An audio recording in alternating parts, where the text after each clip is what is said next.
안녕하세요. 금요사건 파일 디바제시카입니다. 때는 지난 2006년 7월 20대 여성 이 씨는 고향 친구인 진 씨와 홍대에서 술자리를 갖게 됩니다. 둘 다 서울 올라온 후에 오랜만에 만난 날이었죠. 즐겁게 웃고 떠들던 둘은 평소보다 조금 더 음주를 했고 밤늦게까지 술자리가 이어졌습니다. 새벽 1시 반, 친구 진 씨가 갑자기 이 씨에게 한강에 가고 싶다면서 두 사람이 택시를 탔고요. 한강에 가까운 당산역으로 향하게 됩니다.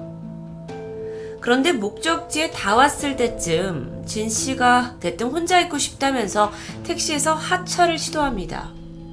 많이 취한 상태였기 때문에 처음엔 이 씨가 말렸지만 결국 택시는 멈춰섰고 두 사람은 당산역 인근에 내리게 되는데요. 진 씨가 횡단보도를 무단으로 건너서 빠르게 뛰어갑니다. 이 씨가 택시비를 내고 급하게 따라갔지만 이미 그녀는 당산역 4번 출구 쪽 골목길로 사라진 후였죠. 여기엔 일명 토끼굴로 불리는 터널이 있습니다. 그 길은 한강으로 이어져 있는데 이 씨가 거기에 도착해서 친구 이름을 불러보지만 끝내 찾지 못했죠. 이후 먼저 집에 돌아온 이 씨는 연락을 기다렸지만 아무런 소식이 없었고요. 그렇게 걱정을 하던 그녀는 결국 진 씨의 부모님에게 전화를 걸어 이 실종 사실을 알리게 됩니다. 불안해진 부모님 또한 곧장 경찰에 신고를 하는데 진 씨는 3개월 전 대학교를 졸업하고 서울에 상경을 해서 알바 외에는 전혀 한눈을 팔지 않고 공부에만 몰두했던 딸입니다. 한편 관악구에서 이 진 씨와 살고 있던 친동생 역시 새벽 5시가 넘도록 언니가 돌아오지 않자 경찰에 신고 전화를 한 상황이었고요. 그리고 그로부터 꼬박 하루가 지난 7월 4일 새벽 2시 10분 영등포구 양평 6가 성산대교 인근 노들길에 택시 한 대가 멈춰섰습니다. 타고 있던 기사 김 씨가 급히 소변을 보기 위해서 차에서 내린 거였죠. 그는 무성하게 자란 이 풀을 지나서 도랑 쪽으로 향하게 됐는데 문득 도랑에 있는 무언가를 발견합니다. 하늘을 바라본 채 누워있는 알몸 상태의 여성 시신이 버젓이 놓여 있었습니다. 너무도 놀란 김 씨가 바로 신고를 했고 현장에 경찰이 도착해서 감식이 시작됐죠. 신원 조사 결과 피해자는 전날 실종 신고가 접수된 23살의 진 씨.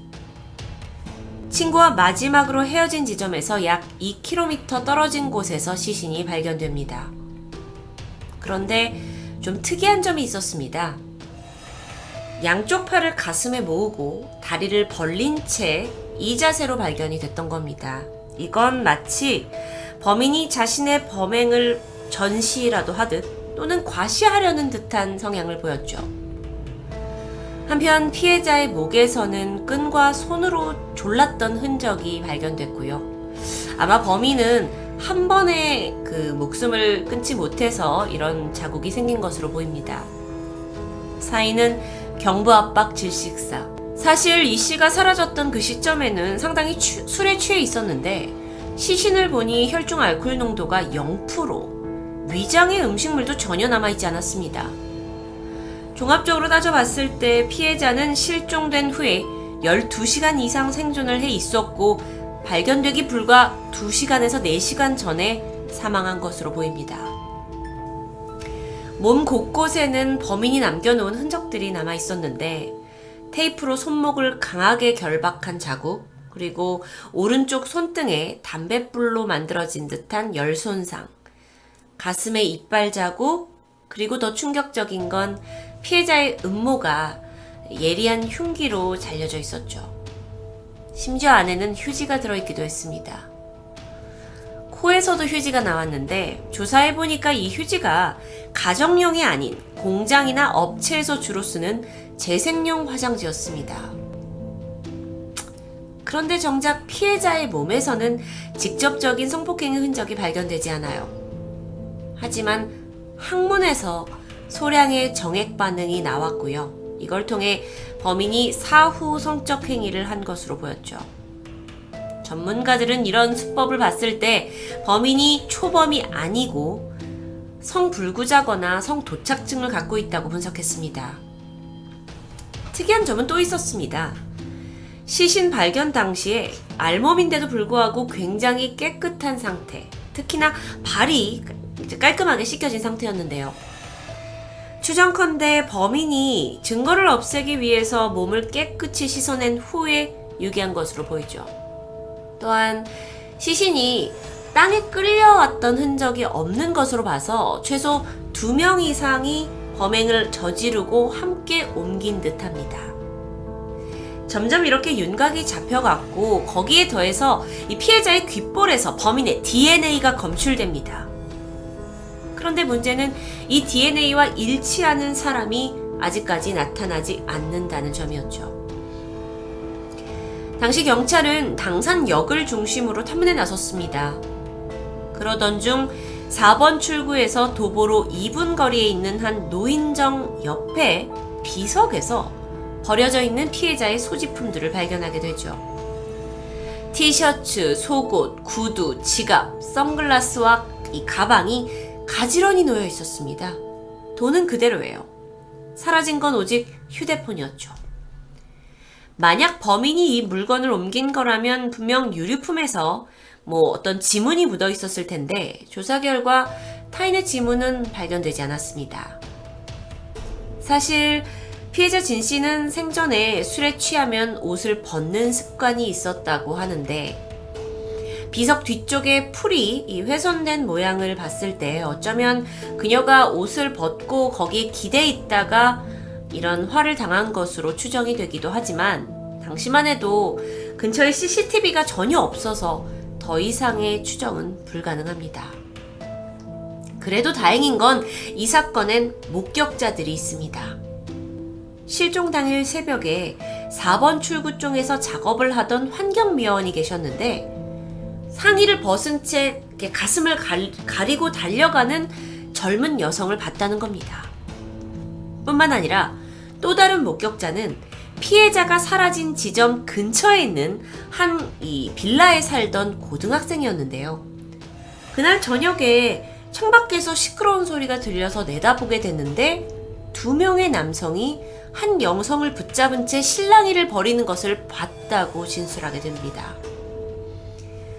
이 고등학생은 상당히 많은 것을 기억해내게 되는데 그 남성들 옆에 튜닝한 보라색 유로 액센트 차량, 인천 번호판이었고 4자리 숫자 중 2와 8이 있었죠. 이 진술을 토대로 경찰은 국내 5,000대 정도 있는 유로 액센트의 차주를 파악해서 유전자를 채취했고 시신에서 발견된 유전자와 대조했지만 일치하는 인물은 없었습니다. 그런데 목격자는 이게 다가 아니었죠. 노들길을 지나던 견인차 기사 김씨. 그는 심지어 시신이 발견되기 직전인 새벽 12시 30분 이 도랑 근처를 지나다가 어두운 색깔의 아반떼 XD 차량이 주차되어 있는 걸 목격합니다. 한 남성은 하수구 옆을 서성였고 나머지 사람은 이 썬팅이 된 차 운전석에 앉아 있었죠. 이 상황이 너무도 수상해서 그는 이제 견인차 속도를 점점 줄여가면서 그들을 주시하게 되는데 이때 하수구 옆에 있던 남자가 경찰차? 견인차다 라고 말하는 걸 듣게 됩니다. 자, 어쩌면 이들은 가장 범인일 확률이 높아 보이는데 그래서 김 씨를 상대로 최면 수사가 진행이 되었고요. 다행히 차량 번호를 기억해내면서 경찰이 1000명의 차주를 추련해서 DNA를 채취하게 되지만 또다시 결과는 허탕이었습니다. 목격자가 3명 이상이나 되고 이 동선까지 파악이 되면서 꽤 많은 증거가 보였지만 이 사건의 결은 결코 쉽지 않았죠. 진술을 바탕으로 용의자 몽타주가 배포됩니다. 그런데도 사건은 여전히 진전될 기미가 보이지 않았어요. 도대체 이 2인조 살인범들은 어디로 숨어버린 걸까요? 그런데 그로부터 6년이 지난 2012년 3월 영등포 경찰서 강력팀에 한 통의 제보가 걸려옵니다. 남성의 목소리였는데 자신이 노들길 사건의 용의자 2명을 알고 있다면서 그때 배포한 몽타주와 얼굴은 비슷한데 키는 5cm 정도 작다. 이 사건은 수사가 처음부터 잘못된 거다. 라면서 의미심장한 말을 남겼고 전화를 끊어버립니다. 경찰에선 당연히 발신지를 추적을 해봤더니 강북구 번동에 위치한 공중전화가 확인이 됐죠. 하지만 여긴 CCTV가 없는 곳이었습니다. 사실 강력반에 장난 전화를 하는 경우가 별로 없는 데다가 내용이 매우 구체적이었기 때문에 이 제보는 어쩌면 사건과 아주 깊은 관련이 있는 사람이 했을 가능성이 높습니다. 이 제보 이후 사건을 바라보는 시각은 좀 확대됩니다. 일각에서는 경찰이 너무나 목격자 진술에만 의존을 해서 용의자를 그저 남성으로만 좁힌 게 문제가 아니냐라고 지적하기도 했죠. 어쩌면 여성 공범자가 있을 수도 있고 그래서 피해자를 쉽게 유인했을 가능성도 배제할 순 없습니다. 이 사건은 결국 별다른 증거 없이 묻지마 범죄였다로 수사가 종결되는데 그렇게 묻힐 뻔한 사건이 다시 수면 위로 떠오르게 된 건 2015년 한 방송을 통해서였습니다. 일명 노들길 살인사건. 이게 2005년과 2006년 사이에 있었던 신정동 연쇄 폭행 살인 사건과 상당히 유사하다는 지적이 등장한 겁니다. 신정동 사건은 아마 다른 금요 사건 파일 영상에서 확인하셨을 텐데 엽기토끼 사건으로 불리면서 2명의 여성 사망자와 1명의 생존한 탈출자가 있었던 연쇄 사건입니다. 일단 이 두 사건은 목을 조른 수법, 그리고 피해자의 몸속에 무언가를 넣었다는 점, 그리고 시신을 공들여 닦았다는 점, 많은 유사점이 있어요. 게다가 실제로 신정동과 영등포 노들길은 지리적으로 5km밖에 떨어져 있지 않은 곳입니다.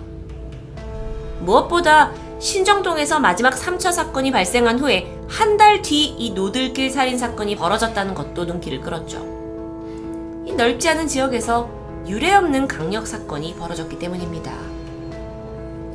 물론 신정동의 경우에는 시신을 이 포대나 어떤 걸로 싸서 묶어서 유기를 했고 노들길에서는 알몸으로 발견이 됐다라는 차이가 있긴 했지만 여기에 대해서 전문가들은 신정동 사건과 노들길 사건이 동일범의 소행이라는 전제 하에 이 피해자가 도망을 쳤거든요. 3차에서. 그리고 나서 이게 범인에게 꽤나 충격적으로 다가온 후 정체가 탄로날까봐 한 달 후에 좀 다른 수법으로 범행을 한 게 아니냐라고 추측합니다. 지난 2017년 서울지방경찰청은 이 사건을 재수사하기 위해서 5명의 프로파일러가 참여하는 행동과학팀을 꾸렸습니다.